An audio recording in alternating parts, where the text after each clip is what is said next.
Olá pessoal, tudo bem com vocês? Na aula de hoje nós vamos revisar alguns conceitos de ecologia e também fazer a correção da atividade. Então vamos para a nossa aula?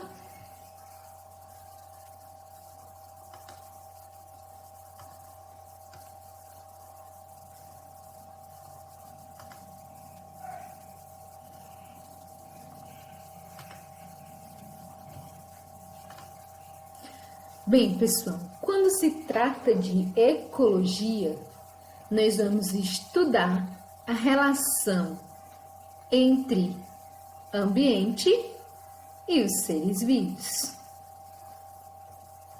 E sabendo que os seres vivos interagem com o ambiente, assim como o ambiente também tem uma interação com os seres vivos. Quando se tratamos de ambiente, nós temos os fatores físicos, químicos e biológicos. Quando se trata de fatores, componentes chamados abióticos, são de natureza física, que constitui o clima, que compõe luminosidade, umidade, não é isso? E também compreende os componentes bióticos. Biótico quer dizer vivos. Então, aí nós temos os organismos vivos que compõem a natureza. Os seres vivos, eles formam as comunidades biológicas e cada um se compõe de diversas populações biológicas e cada grupo é um grupo de indivíduos de mesma espécie biológica. Quando se trata de uma espécie biológica, quer dizer que cada um tem o seu próprio nicho ecológico. E um dos componentes do seu nicho ecológico é o habitat. E no habitat é o local que vive as populações biológicas. Lembrando que a diferença entre habitat e nicho ecológico é que habitat é o local. Quando falamos de nicho ecológico, nós vamos falar as características daquela espécie.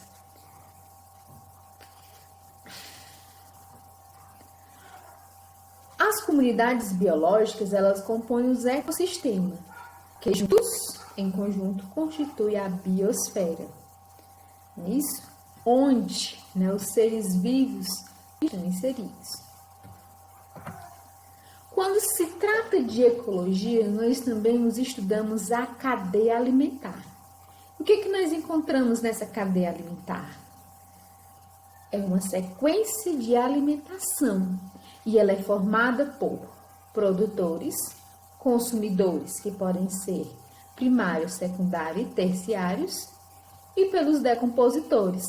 Lembrando que os decompositores, eles podem ser tanto fungos, como também alguns tipos de bactérias.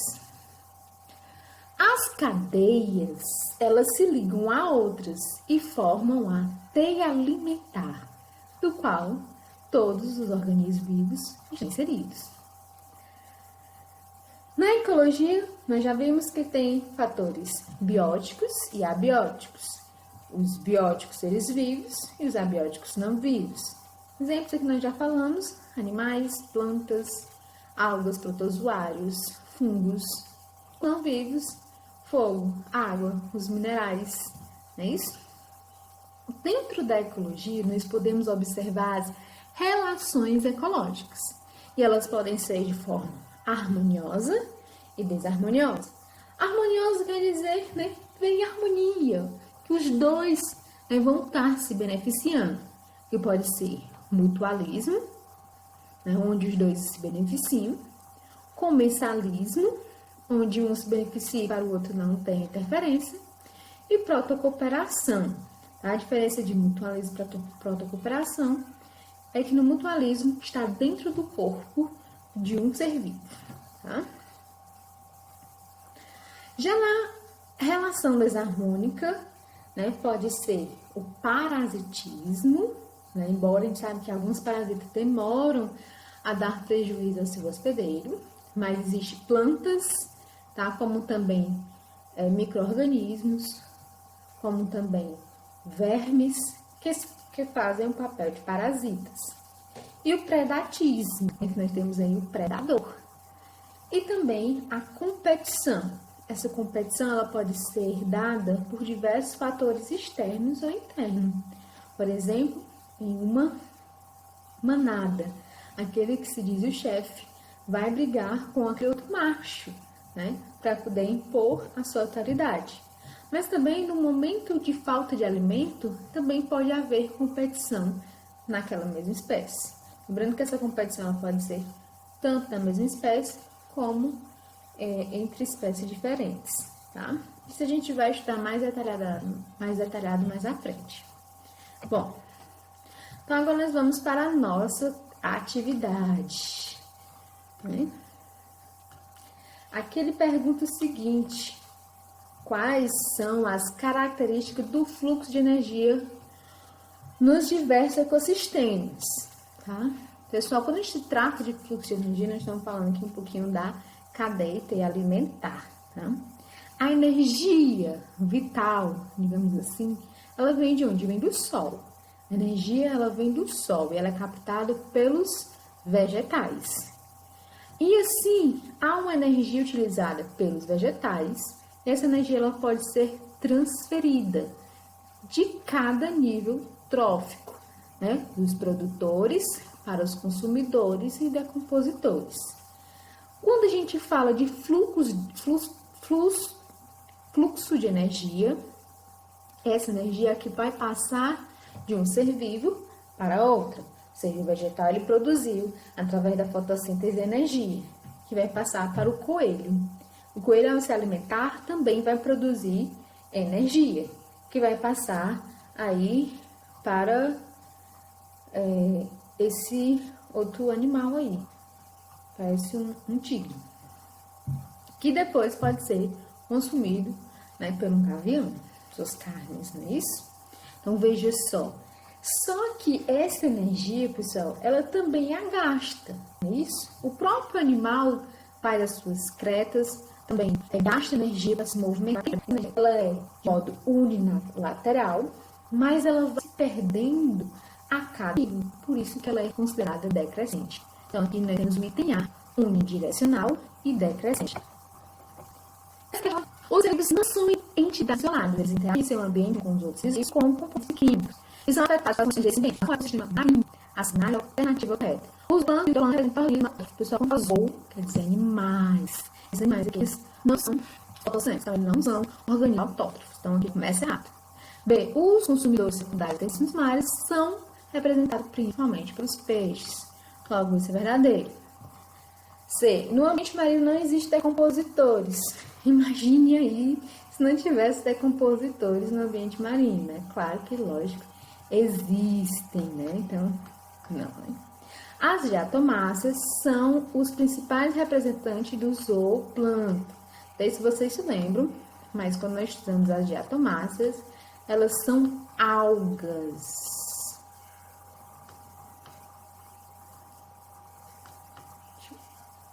Algas. Nesse caso, as diatomáceas, elas são autotróficas. Então, elas são parte do fitoplâncton. Todos os seres dos zooplâncton marinhos são macroscópicos. Enganam-se, tá?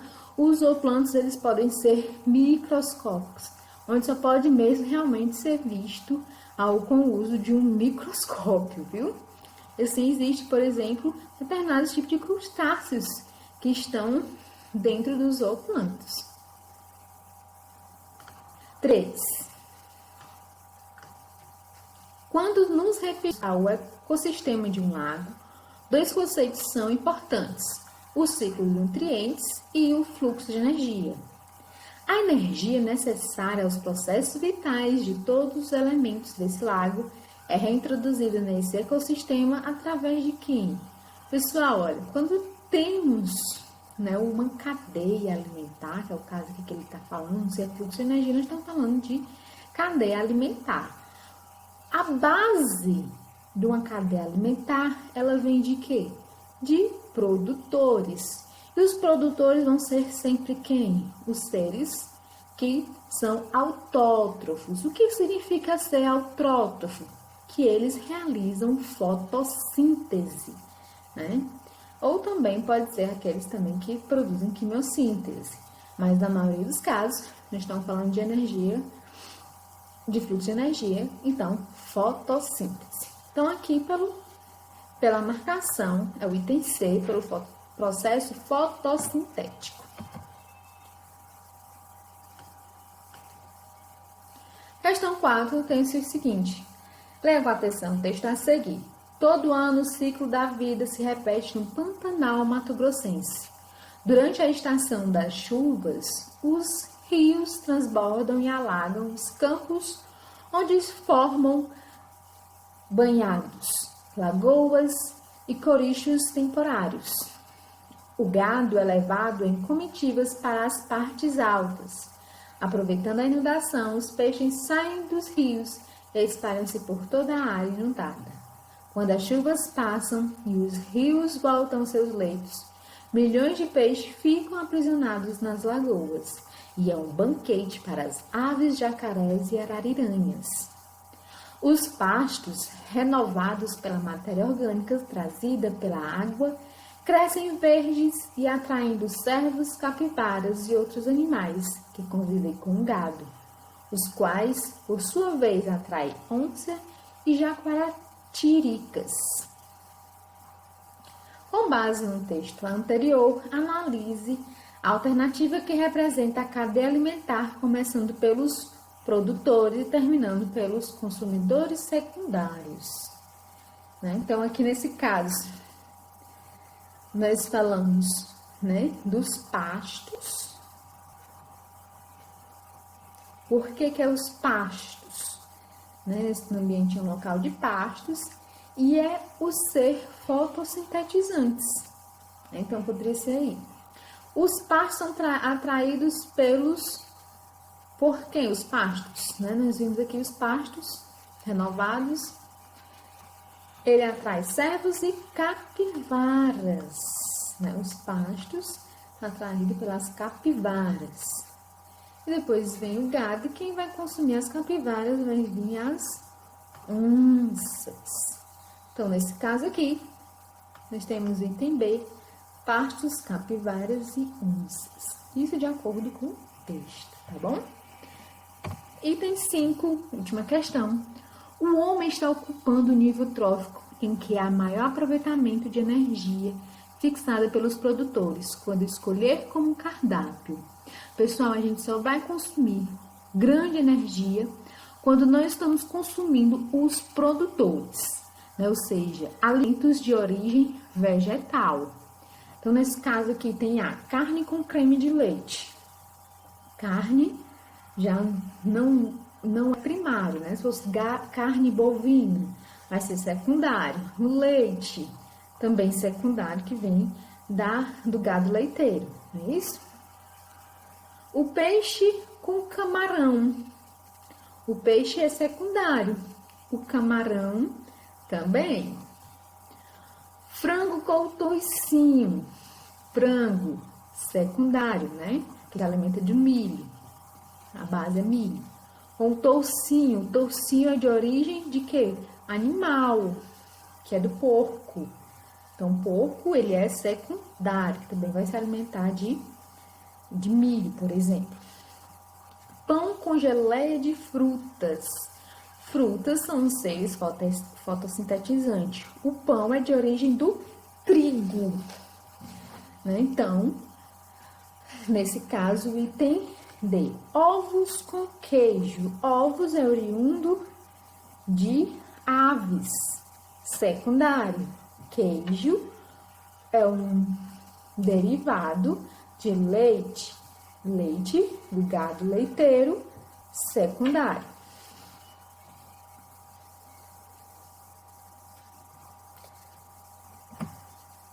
Então, assim, pessoal, ficou a nossa revisão e correção de atividade, tá? Então, boa semana, Não deixe de fazer as atividades, acompanhe tudo.